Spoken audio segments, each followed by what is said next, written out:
Hi everyone, this is Tammy. I want to talk about the backsplash that I applied in my kitchen.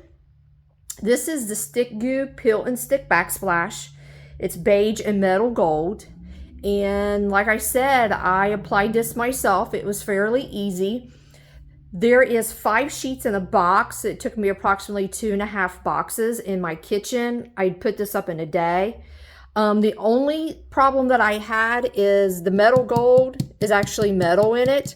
So when you're putting your lines to where you want to make your cuts, you're going to have a hard time cutting through this. So you want to make sure you have a good blade, or you may have a different way you may want to cut it.